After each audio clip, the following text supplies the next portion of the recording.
Good afternoon, sir. Good afternoon. Good afternoon. Yes.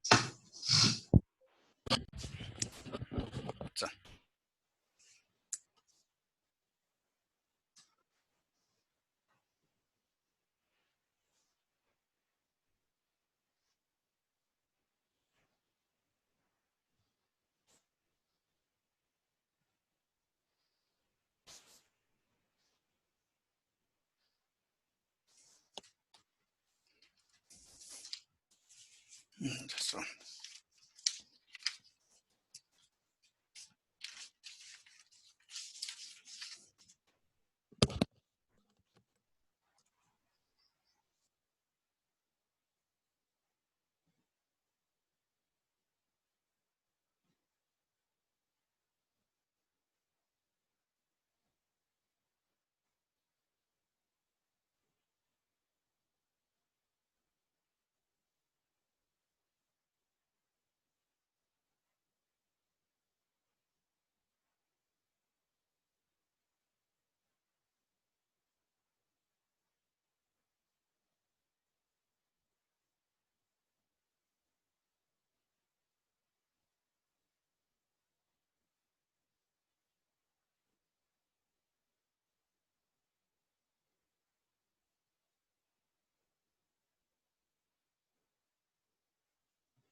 Hello.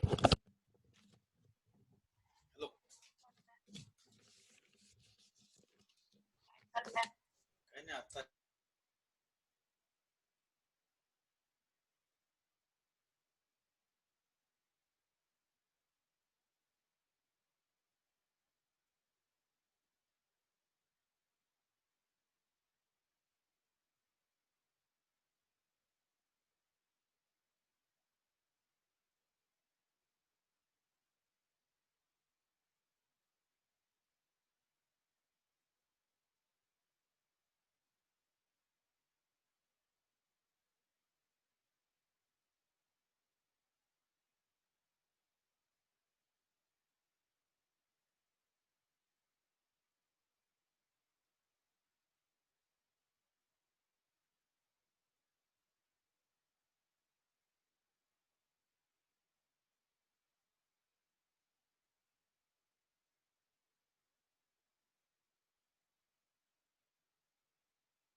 Hello, sir.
Oh, sir, shall we start?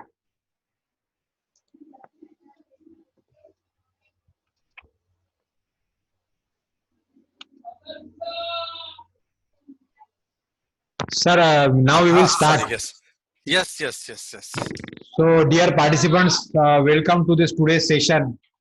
And here we will have with us our guest speaker, Dr. R.K. Ingre sir from VNIT Nagpur. So now he will today present with us the new insights for IS 13920. So welcome to once again all, and over to you, sir. You can start your presentation. Okay. Thank you. Okay. Good afternoon to all. I'm just sharing my presentation here.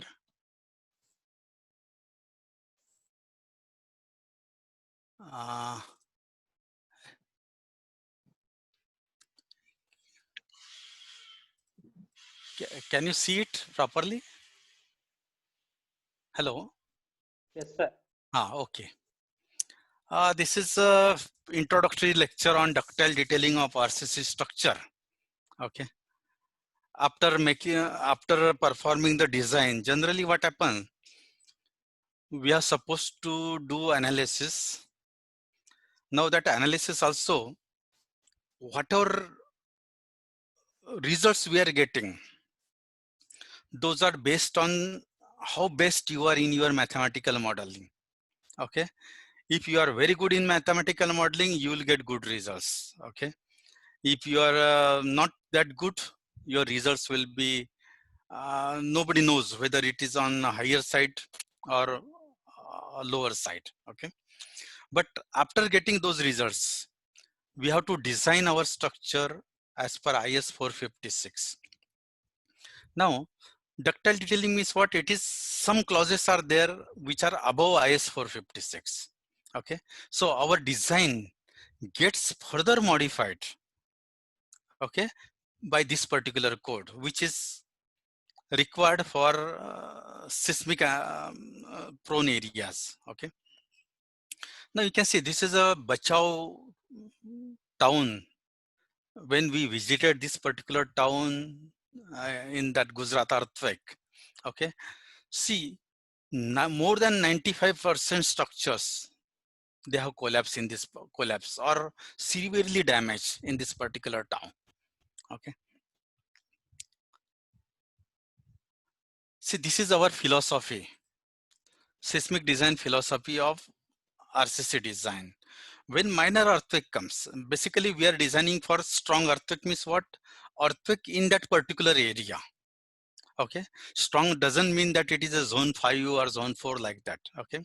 See, if our area, okay, is in zone 3, so zone 3 earthquake is called as a strong earthquake.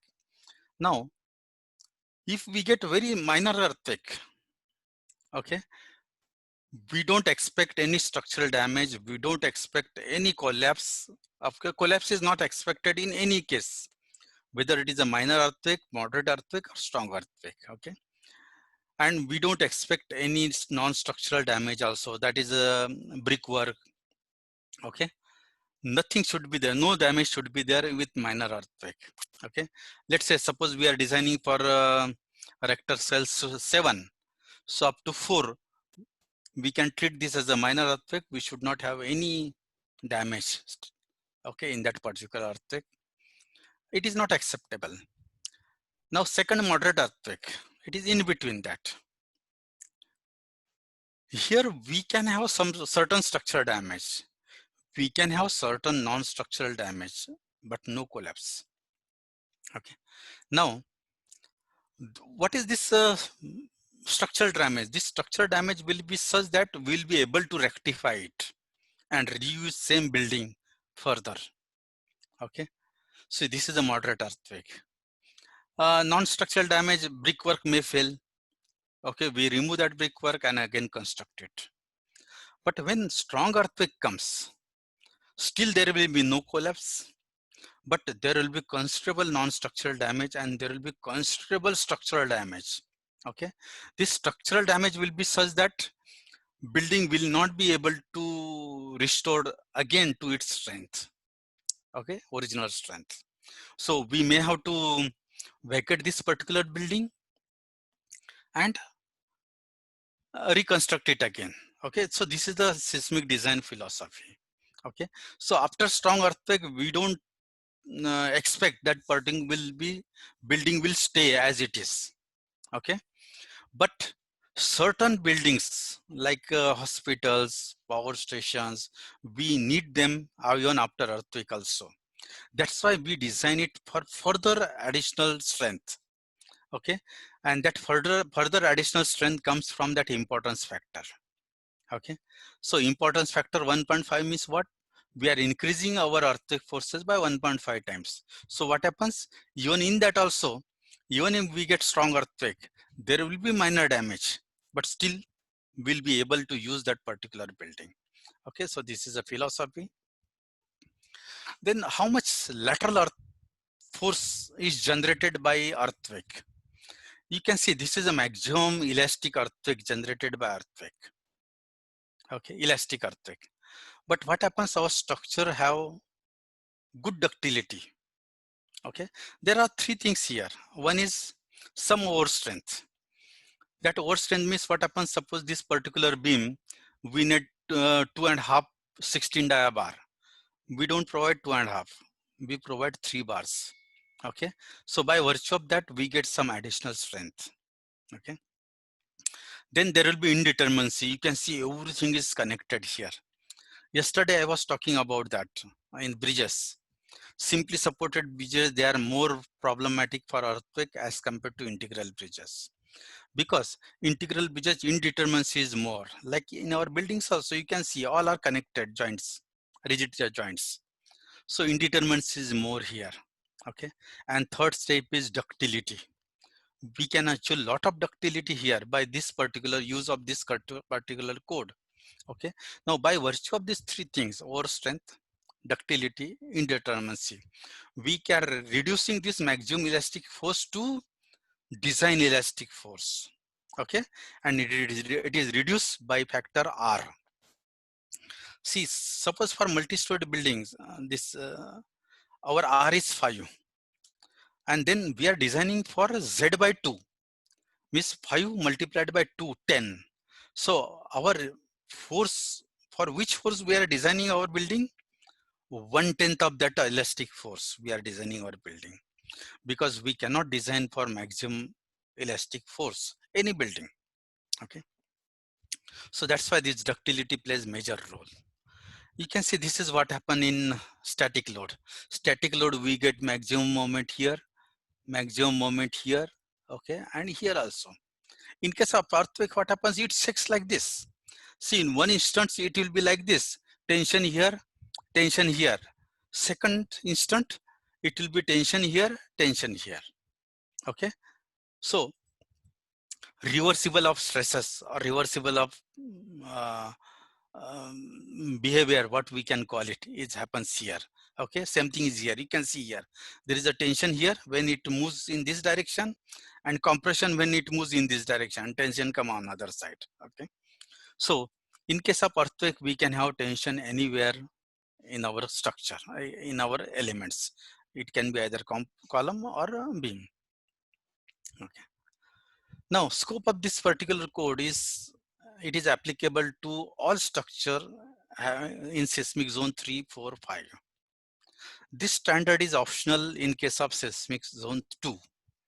But by not adopting this standard for seismic zone 2 structure may lead to uneconomical design.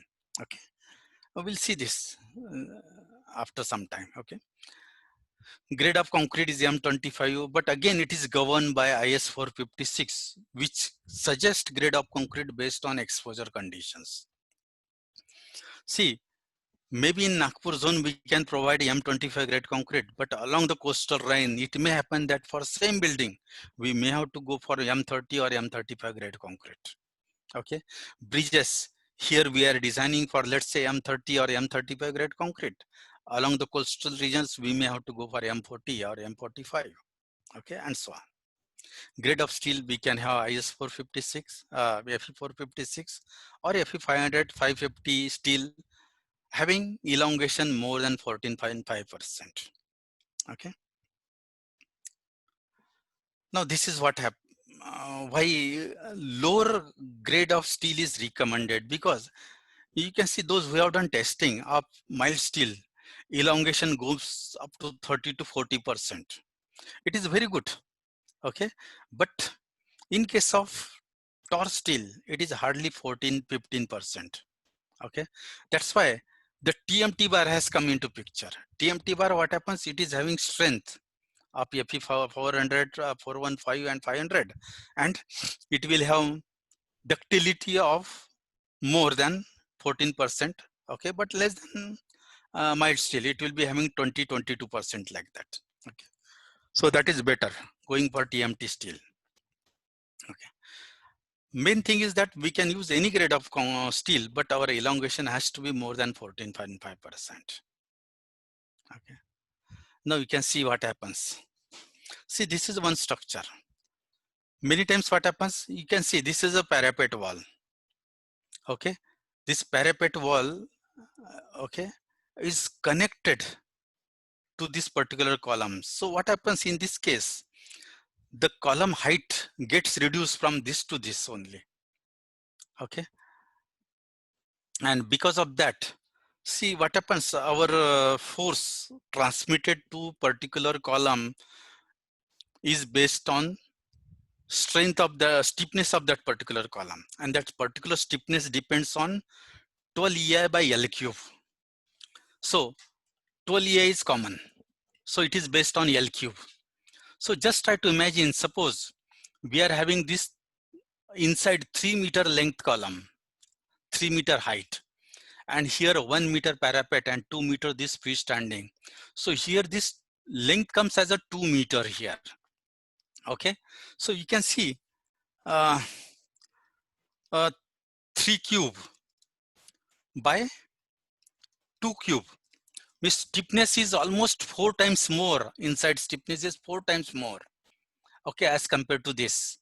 Okay, so this stiffness is, since it is more stiffness, it takes more horizontal force. Okay, it is almost more than 4 times. So if inside columns takes 1 axial horizontal force, it will take 4. Okay, so this type of things are also not correct. Even providing lintel beams, see, there is nothing wrong providing integral lintel beams, but we should consider them in our analysis. Same thing is there with staircase also. Staircase beam, plinth beams. Okay, our mathematical models should reflect all these parameters. Okay, which will impart stiffness to the structure, or which will change the stiffness of the structure. Okay, see what happens. Our simply supported beams, they don't change our stiffness of structure in lateral direction. So simply supported beams or beam resting on beams, we need not model in our mathematical model. Okay, but beams, those who are going inside the column or starting from the column, they impart stiffness to the structure. So we should incorporate all those beam elements, okay, which are connected to columns.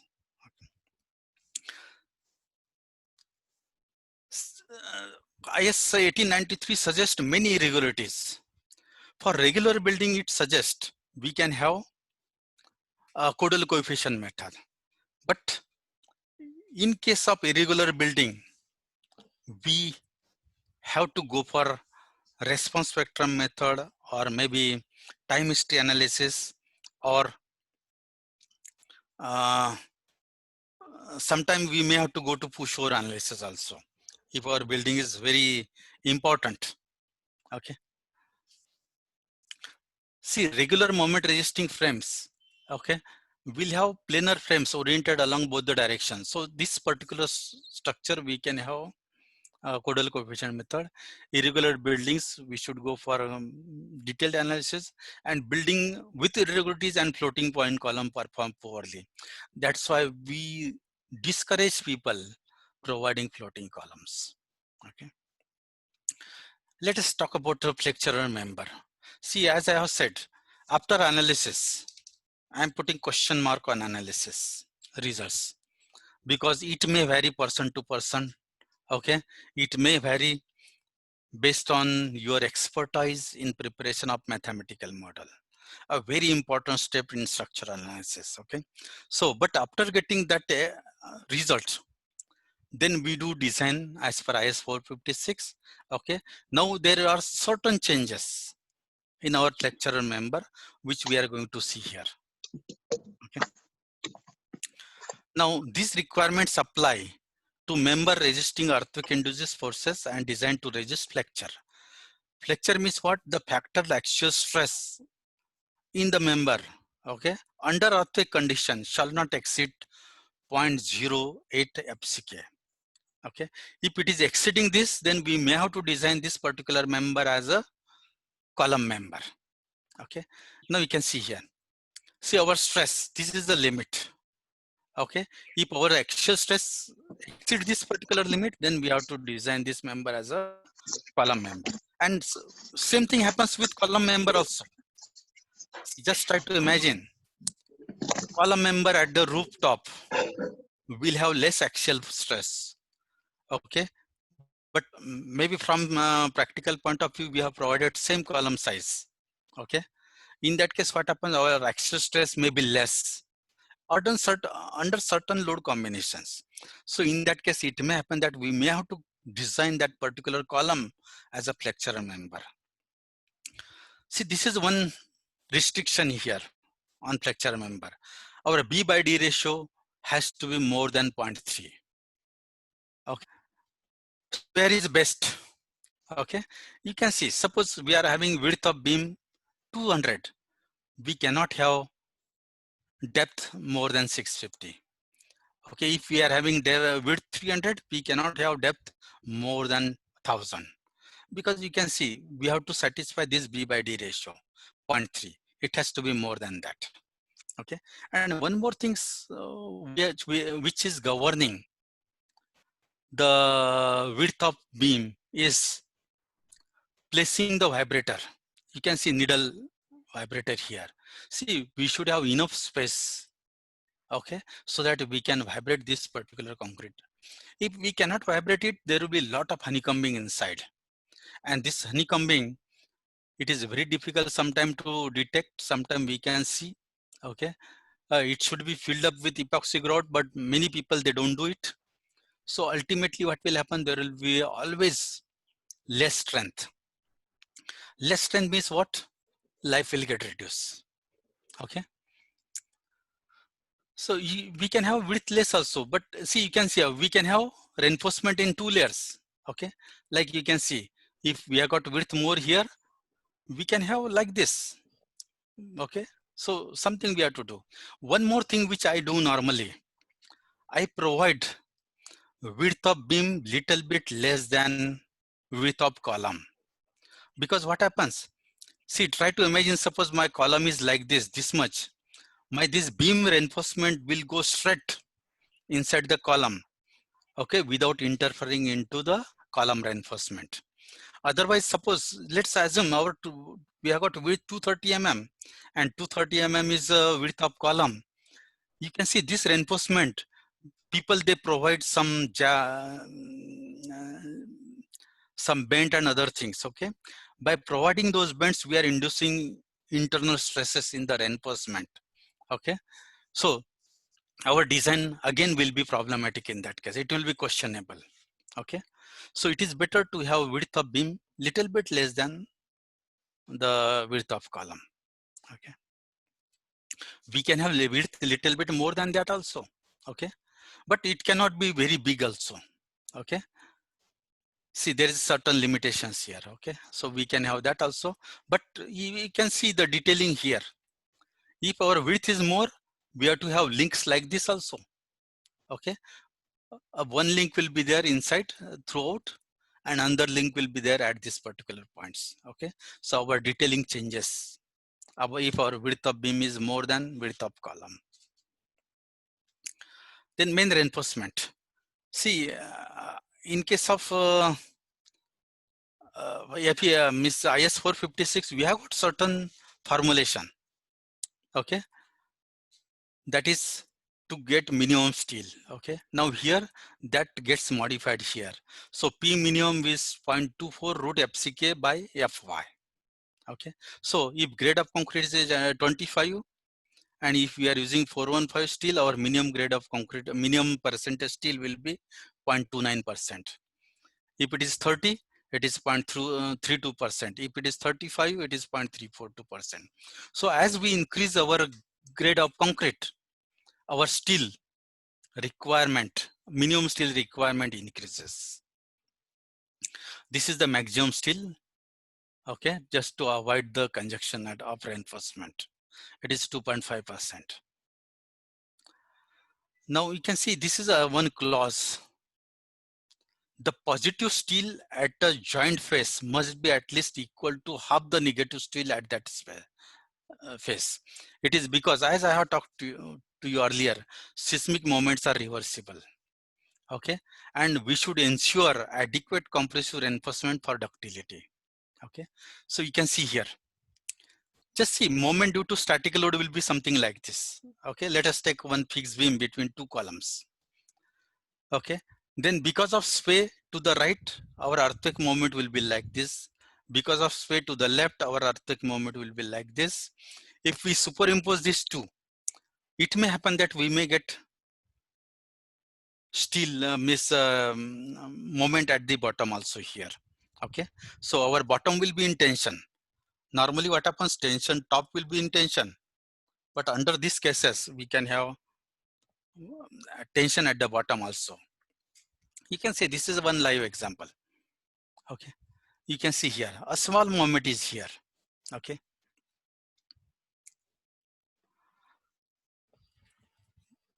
one more clause is there. The steel provided at each of the top and bottom face of member at any section along its length shall be equal to 1/4 of the maximum negative moment steel provided at any face.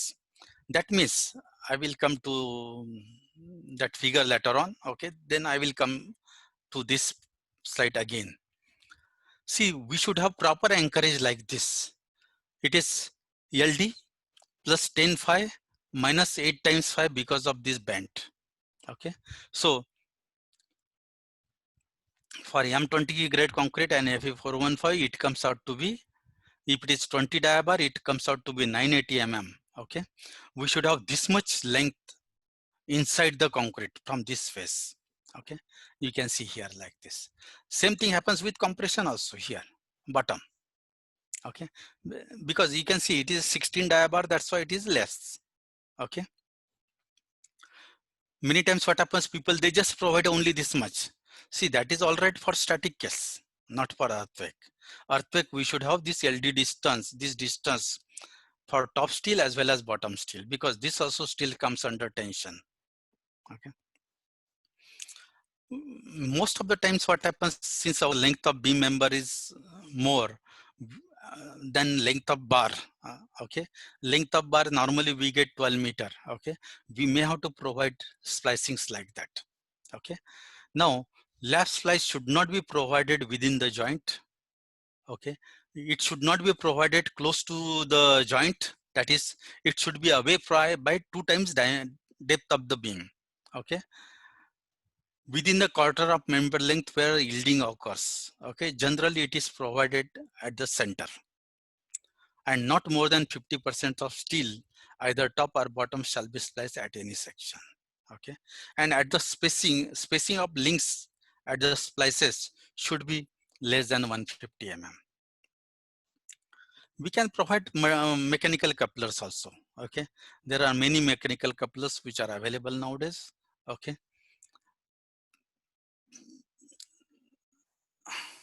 this is our transverse reinforcement.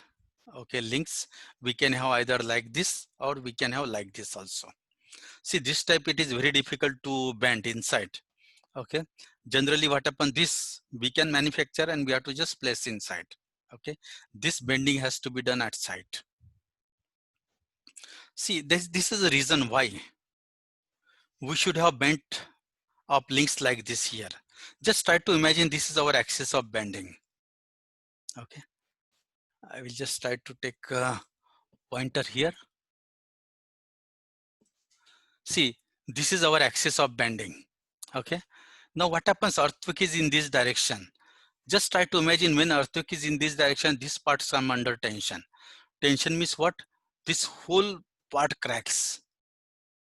Okay, by virtue of that cracking, what will happen? This link, if it is like this, it gets open. And as soon as that link gets open, what will happen? This length of this particular bar, which is there, which is in between now links. Let's say it is 150 center to center. As soon as this links get detached, it will be 300 mm. Okay, and as we know from our strength of material,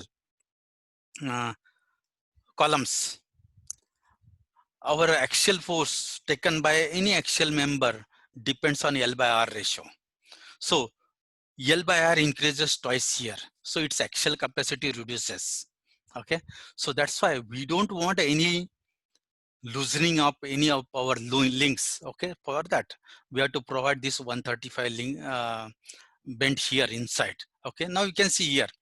See, it is very difficult to remove to get this particular link get separated from the column reinforcement. Okay, so we have to make sure that our links are like this for columns as well as beam.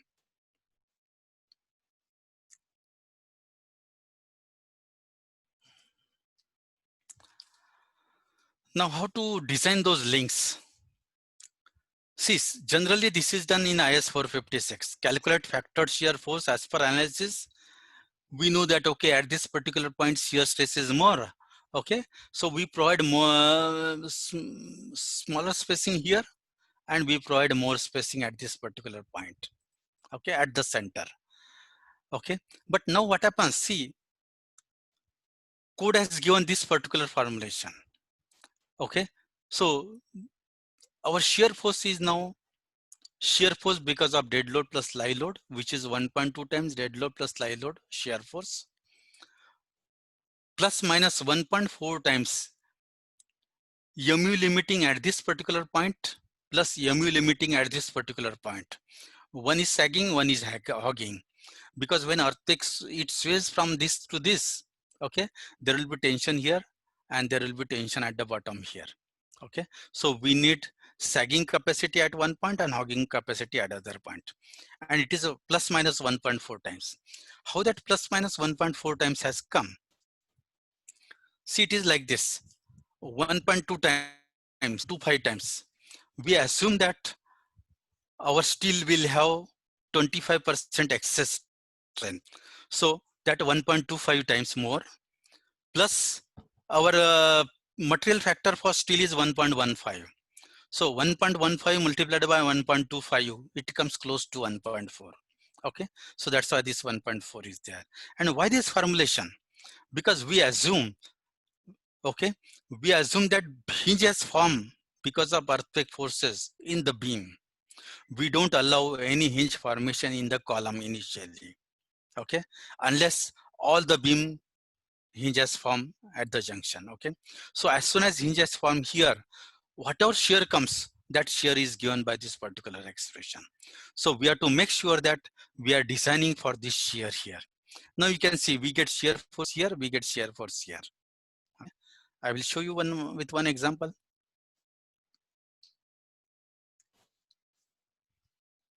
Yes, you can see here. Okay, this is a dead load and live load shear 73.8, and because of capacity, now here there is a capacity here 298, here 390. Okay, so our shear will be 119 and 267 here. When sway is on this side, when sway is on this direction, in this direction, it will be this one. Okay, I'll show you with sketch. You can see here now. See, this is a shear force diagram because of 1.2 times dead load, factor dead load. This is shear force diagram with 1.2 times live load. And this is shear diagram because of hinge formation at the both the end when sways from sways towards right, and this is when sways towards left. Okay, now you can see this shear is constant. Now you can see here, see in this case what happens, we get quite low stirrups in this particular region at center region. Okay, because our shear is changing sign here, shear will be 0 here, but you can see here shear will be considerable. You can see maximum shear is 267 and here it is almost 190. Okay, so more than 60 or 70% we are getting shear at the center also. So we cannot have very low spacing at the center. So we have to design our shear reinforcement for this shear diagram. Okay, and contribution of bent up bar is not considered here because bent up bar, it will give shear only in one direction, either upward. But when shear is downward, it will not give. So generally bent up bar we don't consider in our analysis.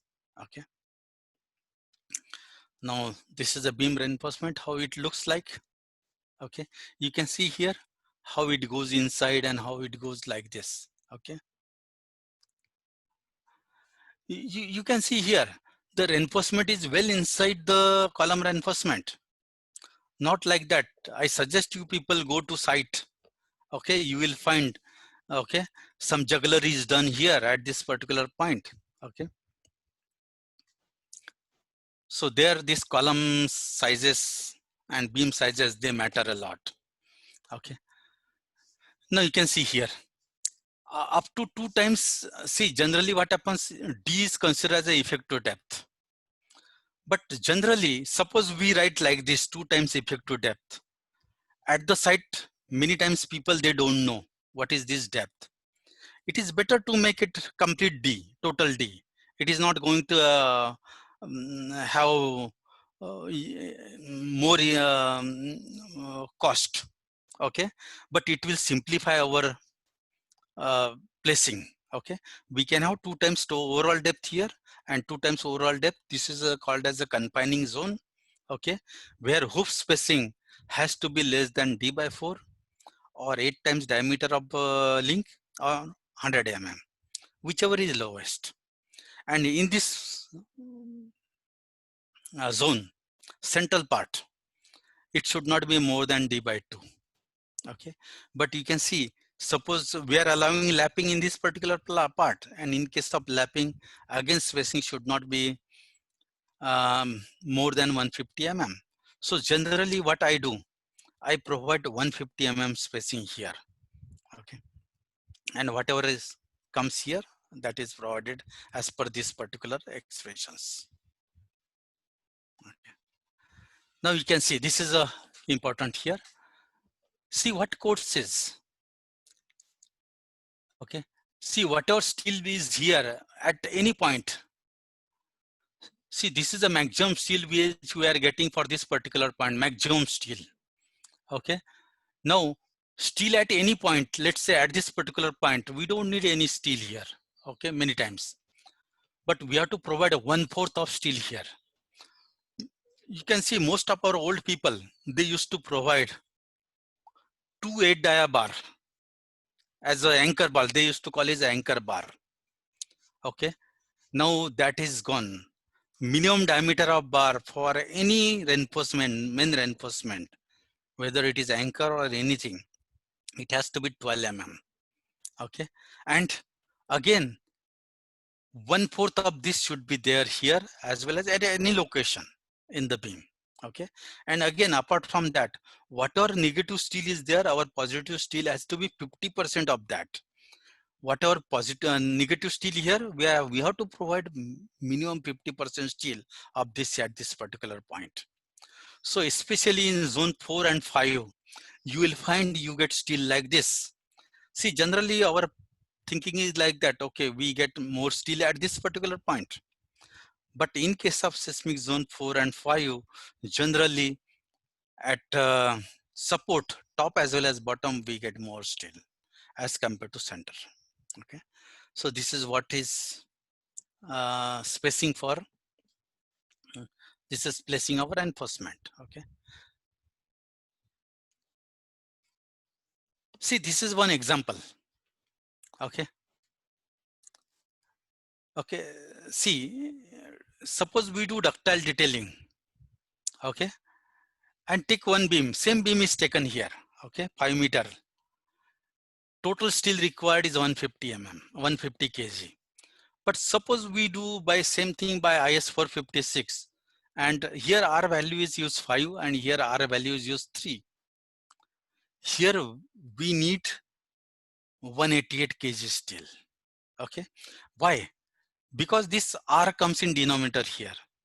So Z by 2, I by R. Okay. So that divided by 5 here and that divided by 3 here. So in this particular case, we are designing 67% heavier earthquake forces as compared to ductile detailing. So this leads to more steel. Okay. So it is not at all economical to go for non-ductile detailing, even in zone 2 area also. Okay. This is what silent features of this, which I have already talked with you. Okay, steel and nut face. Okay, so I will just skip this particular thing. Now let us go for columns. You can see column again. You can see links are inside. Okay, links are inside. Okay, you can see how links are provided. Okay.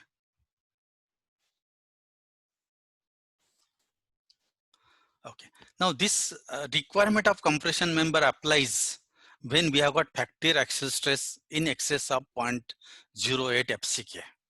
Okay, but you can see PU by BD ratio is limited to 0.4 FCK in all our column members. Okay, so we have to make sure that, okay, this is to have to avoid any brittle failure. Like unlike the beam, we have got a width by depth ratio 0.3. Here width by depth ratio is limited to 0.4. So it should be more than 0.4. Okay. Suppose we are having 400 column width.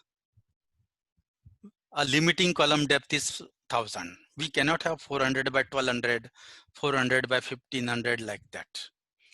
We can have that also. We can have 300 by 2 meter also. But then that will be detailed as a shear wall, not as a column. Okay. One more requirement of this one is a minimum column dimension has to be 300 mm or 20 times diameter of bar which is used in beams. Suppose this is a 20 mm diameter bar, this one. Okay. So 20 times of this width has to be 20 times of this, means 400 mm has to be width here.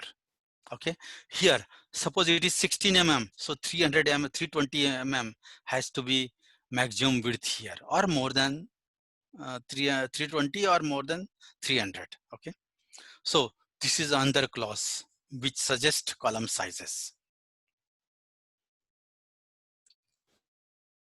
Okay, there's one more thing which has come in this particular code, that is a checking the joints.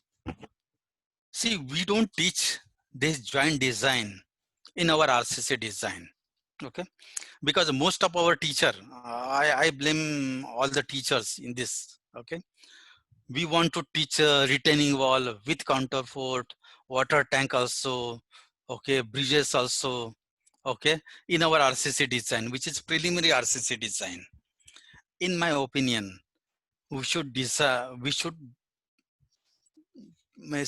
teach only how to design a flexure member, how to design for shear, how to design for torsion, how to design for axial, how to design for axial and one moment, how to design axial and another moment, how to do serviceability checks, how to calculate displacements, how to check L by D ratio, how to calculate additional moments because of L by D ratio of columns. Okay, we should try to teach that more. Okay, including the design of joints. Even you can see, I have seen many SAI code, even for static load, they teach joint design. Okay. But just now it has come in our IS code. Okay. So joint design, we have to check for flexure as well as shear. Now flexure means what? See, it is like this. Summation of FC has to be greater than 1.4 times summation of MP. Now what is it means? MB means what?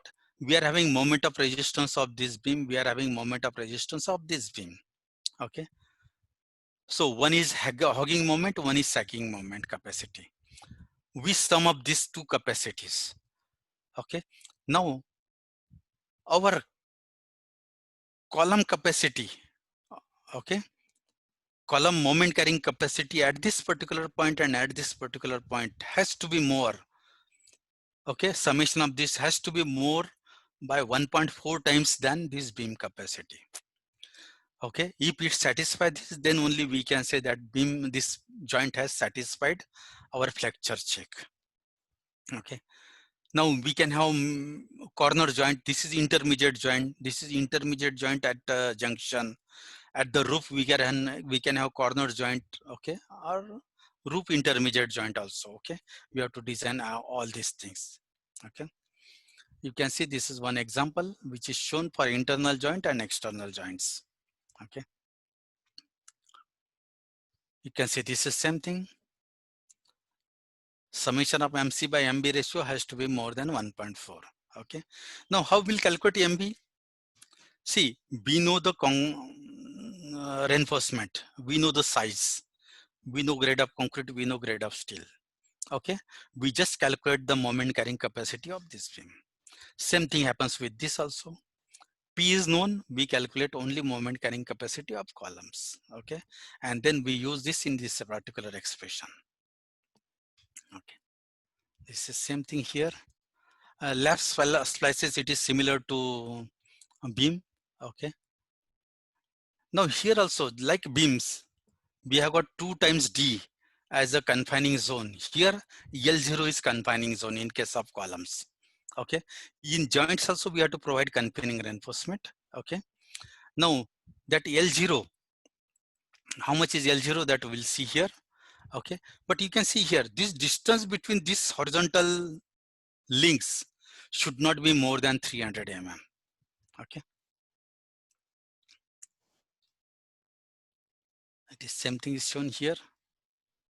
Okay, now you can see the failure of this particular buildings is attributed to less or not providing confining reinforcement. You can see here there are many longitudinal bars, but confining still you can see the shear links, they are almost 300 center to center. Had they would have provided 100 mm center to center, or as per IS 13920, nothing would have happened to this particular column. Okay. Okay, again joint design is there for flexure as well as shear also. Okay. Now this is that L0 calculation. Okay. For confining steel to columns, it is a larger lateral dimension of column, or it will be 1/6 clear height of the column, or 450 mm, whichever is maximum. Okay.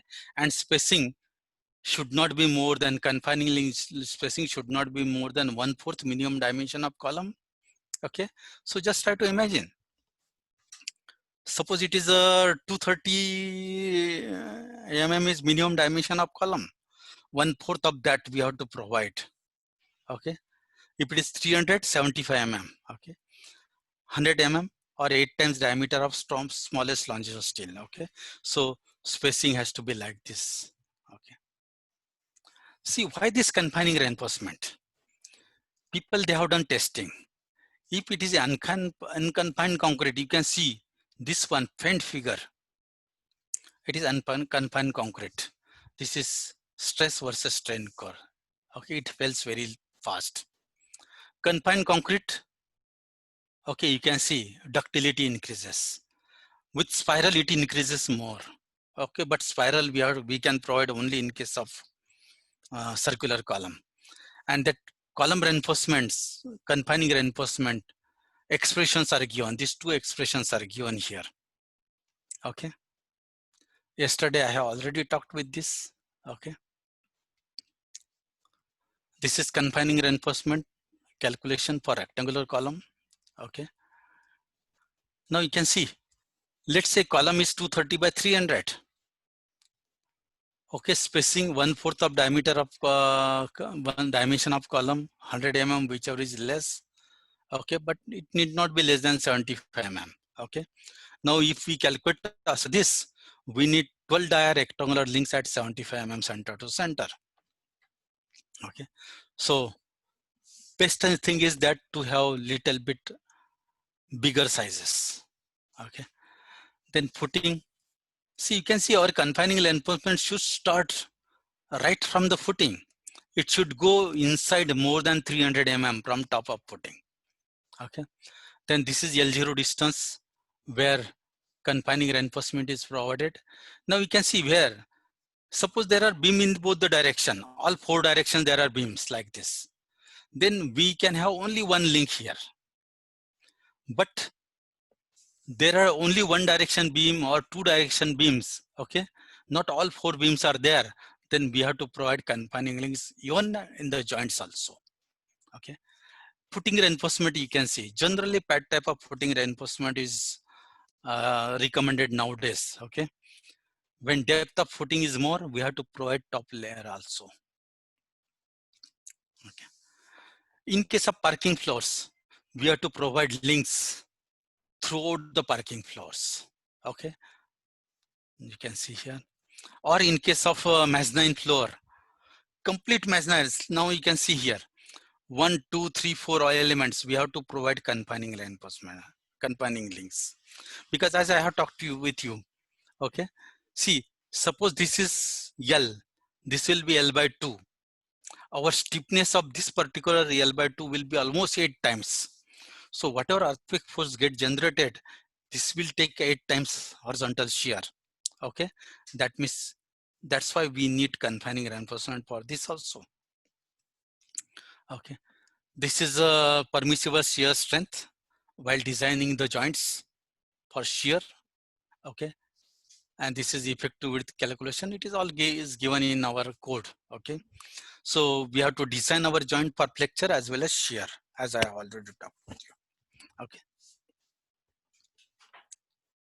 these are simple calculations which I will not go into depth of this.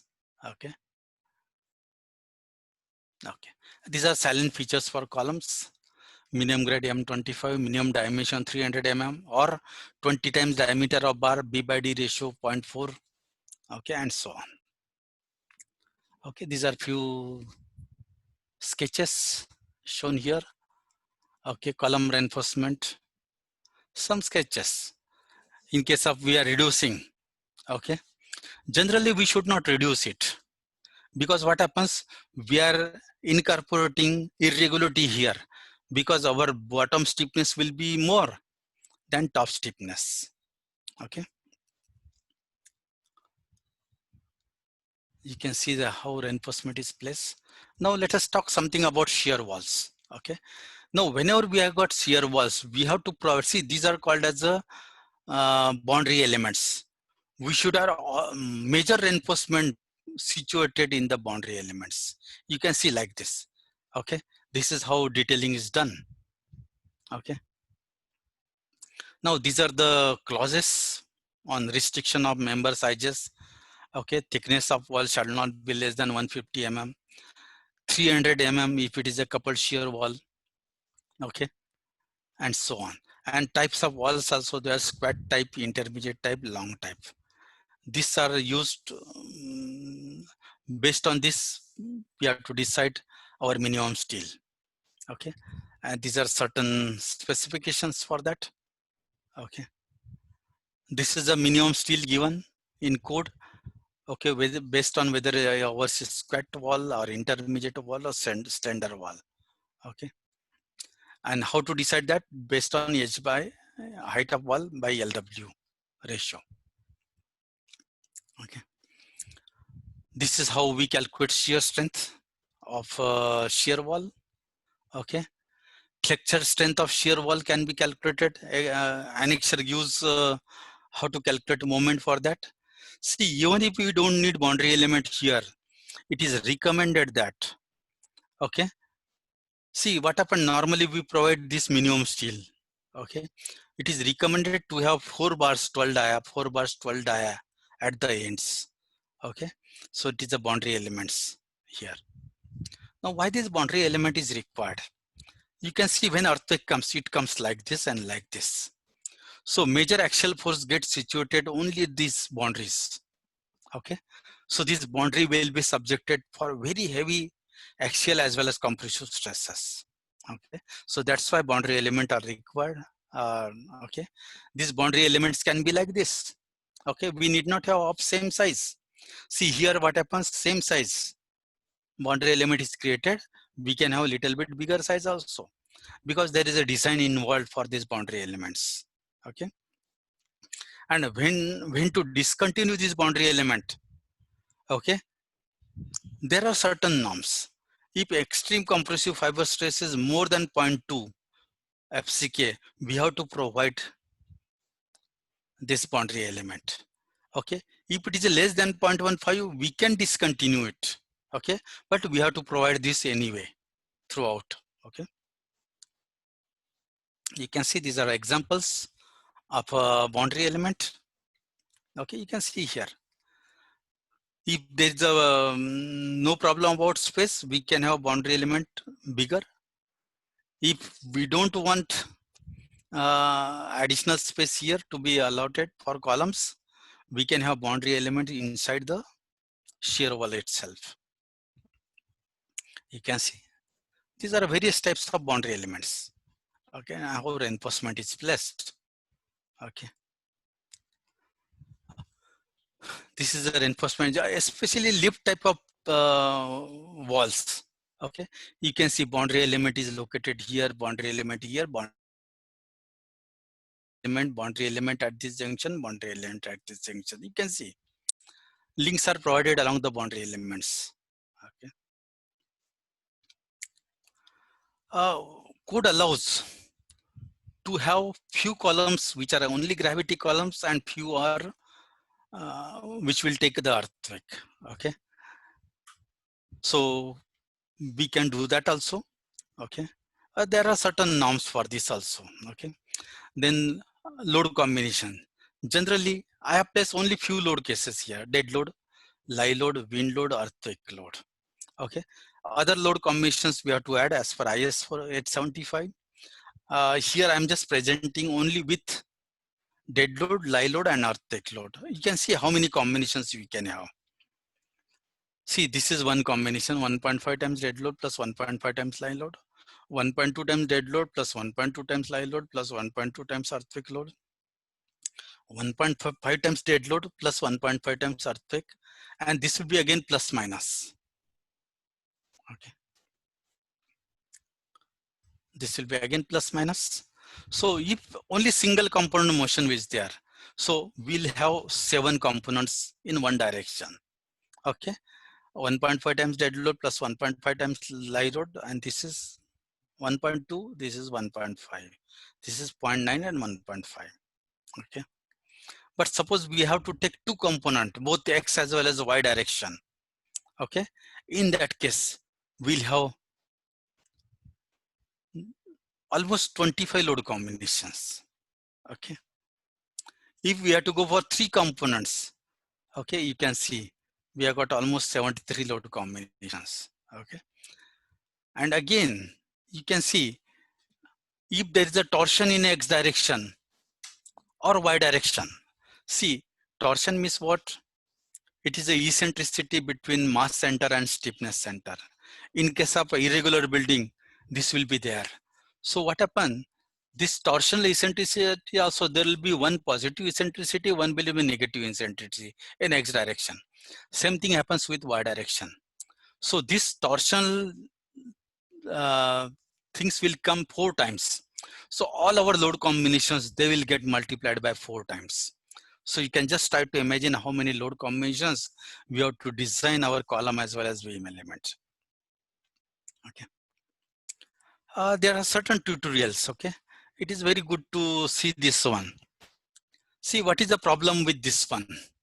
Many times what happens, we get, it happens, we get many times buildings for scrutiny purpose. Okay. How we check? You can see now. This span is 8 meter, 230. 230 is not recommended. Now you can see column D by B ratio is 0.25. It has to be more than 0.4. Okay, and so on. Okay, and so on. See, beams also 230 by 1000. Okay, so this ratio B by D ratio has to be more than 0.3. Okay, so like that we can check and we can modify the things. Okay, which will come in next slide. You can see with that modification we need 300 by 300, 300 by 600, like that, 300 by 1000 beam, 300 by 750 beams, like this. Okay, again reinforcement. See what happens here. Reinforcement, this reinforcement has to be 50% of this, this reinforcement has to be 50% of this, and this reinforcement has to be 1/4 of this at least. Okay, now that is done, and this is what we get it. Okay, same thing happens with this also. Okay, see now here, if 3000 square mm is still here at the top, here we cannot provide 1200 mm. We need 3000 by 2, 1500 mm square minimum still here. You can see same thing is shown here. This is corrected here. Okay, and so on. And one more thing you can see here, steel here is not given. How much is steel at this particular location required? What is the maximum negative steel? 3500. 3500 by 4. 875. So 875 has to be there. Here also 875. You can see same thing is done here. Okay. So column. See, this distance between vertical of these links should not be more than 300 mm. Okay. 12 of 32. Percentage steel is more than 0.8 and so on. You can see. Okay. Percentage steel is more than 4%. Side needs revision. Okay. Distance between ties is more than 300 mm. Okay. And so on. Okay. So we should try to see immediately. Okay. Because most of these codal clauses, they are like this. They don't need much calculation except shear links calculation for beams and joint design, where we need additional steel, additional calculations to be done. Okay. Now this is all right. Prevention is better than cure. Okay. Now I'm just opening it for discussion. Yes, sir. Thank you, sir. A very good insight you have given Yeah. for this ductile detailing of the reinforcement, and in very simple way, you have highlighted the important things where we should focus as a designer. So I welcome to the participant that they can ask some few of the questions. I think, sir, a few questions are there in chat box. Yeah. I'm just going through this chat box now. Yes, sir. Okay. See,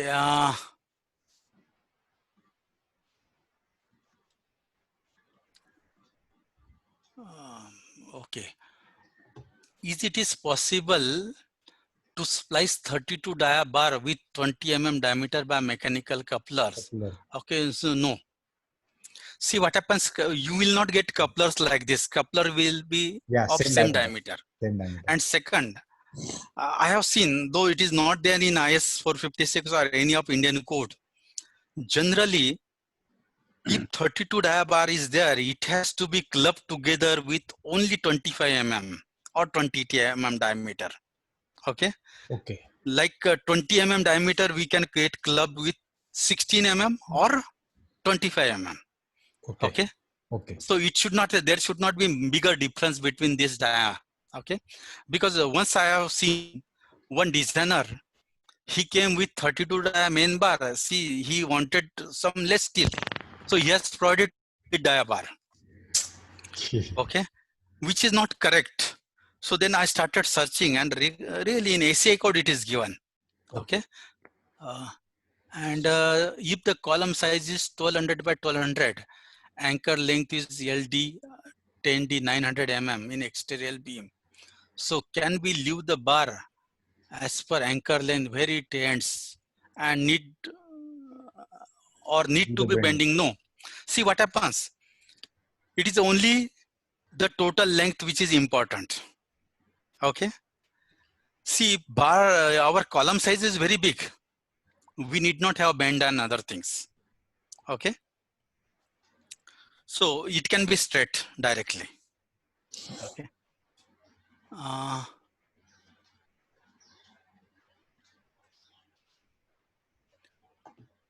There's no more question. Yes, sir. Okay. Hello, sir. Hello, Yeah. hello, sir. Yes. In case if we are designing gravity columns with moment resisting columns, Yes. what is the criteria for counting the gravity columns out of the other n number of columns, sir? Okay. See, there was some gap. Actually, can you just repeat yes, it? sir. Suppose. Yes, sir. Yes. If there are n number of columns in our structural building. Yes. Yes. And out of that n number, how many columns are to be considered as the gravity columns and remaining as a moment resisting columns? How to sort out that? No. There's nothing like this. No rule like this. It is you have to decide that. Okay. See what happens if you take very few columns to resist the earthquake forces. You will have very strong those columns. Okay. See, because what happened, even designing of this gravity column is also not that easy. Okay, because we have to design for that lateral deflection. Yes, sir. Okay, whatever lateral deflection comes Yes, sir. at that particular point multiplied by r. Okay, for that we have to design these additional moments. Okay, gravity columns also. Okay, see, it is coming nowadays. See what Okay, sir. happened now. Yeah. There is a revision of this 13950 which is coming up, which gives well inside of this how to design gravity columns. Okay. Okay, sir. Yes. Any more thing? Then, sir, Yes.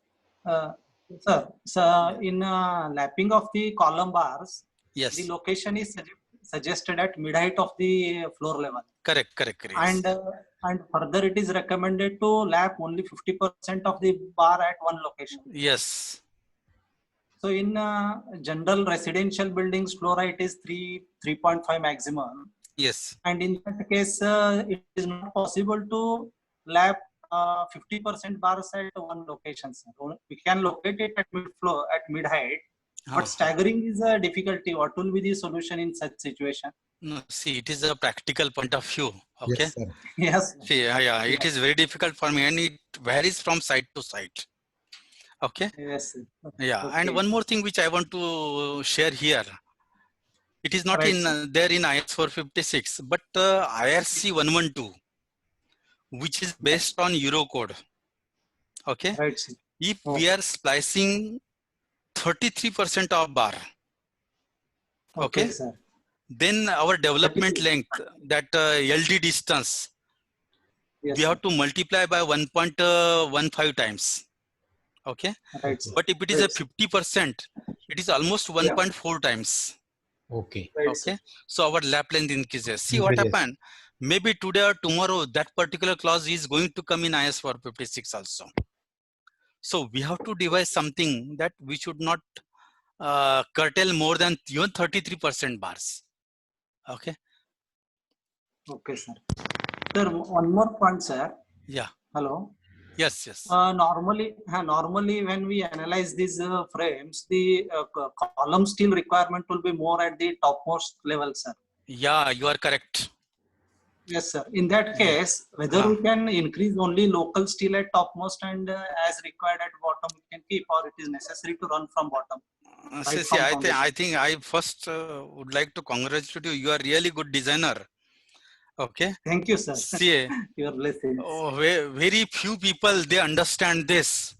At the top, we need more steel. Okay, especially when there are large spans. Correct. See, yes, sir, whatever water tanks design I have provided to Maharashtra Jeevan Pradhikaran, okay, you will find topmost my panel, okay, I have provided more steel. Sometimes it is 50% more steel. Okay, here we can provide localize. That top floor we can have more steel, no problem. More steel, yes, sir. Yes, sir. Yes, there is no issue about that. Okay. Okay, sir. Thank you. Okay. Thank you very much. And one more thing, now since he has raised this point, I just want to share one more my information here. See, I have done many failure investigation. See, one example I will show you. People, they design the building, let's say for G+3. Okay. Right, sir. And they construct only ground floor. Right, sir. See what happened now, as you have said, you need top steel more. Okay. If they say that, okay, oh, my ground floor steel is only 8 of 12 diabar and top it is 12 of 16. Okay. See what happens. They provide, they do casting only of that ground floor and start using it. See, immediately we have observed many cracks in those columns and beams. Okay. So nowadays what I recommend to all the people, all the designers, if cases like that, their user wants to do only construction of only ground floor first, or maybe G+2 first and G+5 later on, you have to do design for both the cases. Okay. G+3 as well as G+5 and then envelop the designs, reinforcement. Okay. Provide maximum out of that. Okay. Otherwise, one is going to face problem. Okay. Yes, sir. Yes. Any more questions? Sir, yes, sir. One more question, sir. For small structures, especially for bungalows, the architect recommend 230 columns only. 300 they do not accept most of the time, sir. Okay. So as per 13920, it is mandatory to have minimum 300. But Correct, is it correct. It is for zone. advisable to It is for zone to 4 and 5. 3 and 4, 3, 4, 5. Okay. for yeah, 3 and above, sir? Yes, sir. 3 and above. For 3 and above, it is mandatory basically. Yeah. Okay. But one thing you Whether can it do. is a single story or Yes, yes. See what happens. Yes, It is individual things now. Okay. Many times they don't even design Yes. also. Okay. Okay. Let's say, suppose as a designer, if I had Yes, to give sir. design, okay, I will give minimum 300 mm. But suppose user insists, okay, in that case, what I will do? Yeah. I will provide that column as a 230 by, let's say, 750. Okay. And I Right, will sir. make sure that Yeah. it is not a column, but it is a shear wall. Okay, okay. Okay. Yeah, it See, is this very is possible. alternate way. Yes, sir. Okay. Okay, sir. It's Yeah, correct. Yeah. Thank you, sir. Thank you very much. Okay. Any more question? Now this today, the awareness regarding this minimum size of 300 for the column is not known to the many of the architects and engineers. And so when we provide that 300 mm, they are asking that why we have given this 300. So go for 230 only. So Yes, this yes. is a good practice.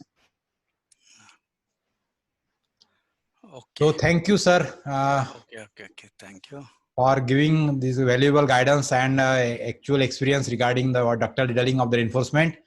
So thank you for being with us, and I also thank you to all the participants that for this wonderful session today here. So once again, on the behalf of the Department of Civil Engineering, Professor Ram Mehye, College of Engineering and Management, Badnera, I thanks to Dr. R.K. Ingre sir and all the participants. And today here we will stop for this session, and the next session will again begin at 2:30 sharp. Thank you all. Okay. Thank you.